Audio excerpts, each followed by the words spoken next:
My kitchen was my sanctuary, or at least it usually was. Right now it looked like a crime scene. Flour dusted the counters like fresh snow.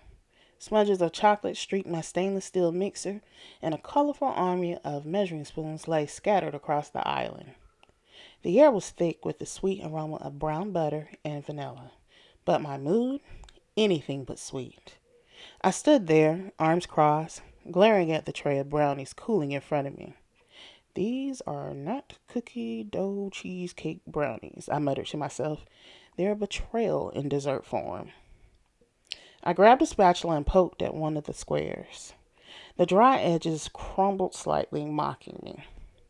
Baking was supposed to be a science, and usually I was the top scientist. But today the experiment had flopped. My phone buzzed loudly on the counter, yanking me out of my spiral. Even without glancing, I swiped it open and answered the FaceTime call. LaShawn's face filled the screen, glowing under that perfect lighting she always managed to find. Seriously, even in a dim room, she looked ready for a photo shoot. Her sleek ponytail was laid to perfection, and her smile was that dangerous mix of mischievous and warm. Girl, are you still in the lab? She asked, raising an eyebrow at the chaos behind me. Please tell me you're coming to Othello's tonight. I will physically drag you out that house if I have to. I sighed dramatically and dropped the spatula. I'm in the middle of a dessert crisis. These cookie dough cheesecake brownies are drier than a bad black people meat bio. LaShawn cackled so loud I half expected my neighbors to hear. First of all, not you roasting your own recipe. Second of all, you need a break. A cute outfit, some cocktails, and maybe even a fine man to distract you. I held up a hand. Let me stop you right there. I'm deep in my men are canceled era, and unlike these brownies, that decision is not up for debate.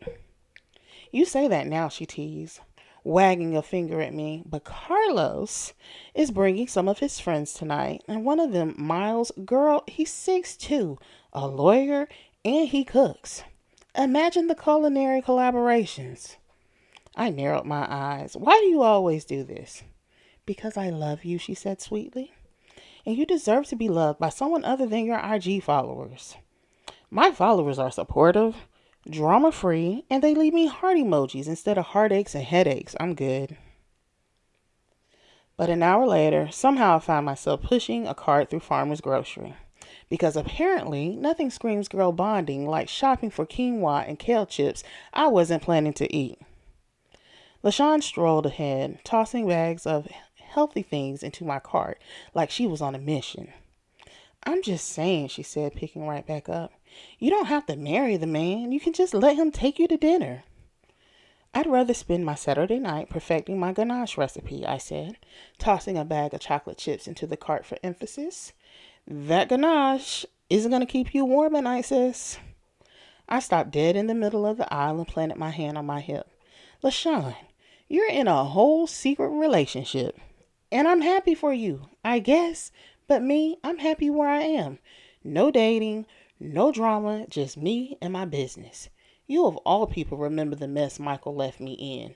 I'm not in any rush to open myself up to more trauma, aka dating. You mean no dating yet, she said, giving me a pointed look. Fine, no dating yet, I sighed. Now can we please finish shopping before you turn into Dr. Phil? By early afternoon, we were finally seated at Othello's, the new brunch spot that had everyone in town buzzing. The vibe was upscale but cozy with a live jazz band playing in the background. I twirled my mimosa glass between my fingers, occasionally sipping the sweet, bubbly concoction, half listening to the soft hum of conversation around us, while LaShawn attacked her bowl of shrimp and grits like it owed her money.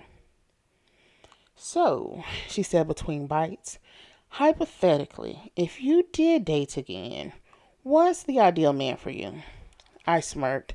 Hypothetically, someone who minds his business, doesn't ask me when I'm having kids, and can whisk without making a mess. She laughed so hard she almost choked on her mimosa. That's your criteria? What about looks? Personality? Personality's important, I shrugged. Looks, meh. As long as he's taller than me and doesn't think seasoning starts and ends with salt and pepper, I'm good. You really are the most low maintenance, high maintenance person I know, she said, shaking her head. I grinned and leaned back in my chair, sipping my drink. I'll take that as a compliment. Later, after we devoured our brunch and dodged the topic of my love life for the 15th time, we ended up at the gym. I wasn't a gym rat by any means, but lately I'd been trying to tone up a little. Mostly because my metabolism had started sending me subtle breakup texts. Lasean was there too, for moral support, which really meant scrolling through Instagram from a nearby bench while I attempted squats. You know, she said, not even looking up from her phone, squats would really take your recipes viral. How? I asked, racking my weights. Picture it. A video of you doing squats while holding a tray of brownies. Hashtag booty gains. You see what I did there? I rolled my eyes so hard I thought may get stuck. But I couldn't help laughing. You're ridiculous, and you love me for it. I do. But if you post that idea, I'm blocking you. By the time we finished and grabbed smoothies at the bar, I felt lighter. Not just from the workout. All right, I said, nudging her with my cup. Maybe I'll come to Othello's next time. Carlos brings his friends. But just to people watch. No matchmaking. LaShawn grinned like she'd already won. We'll see.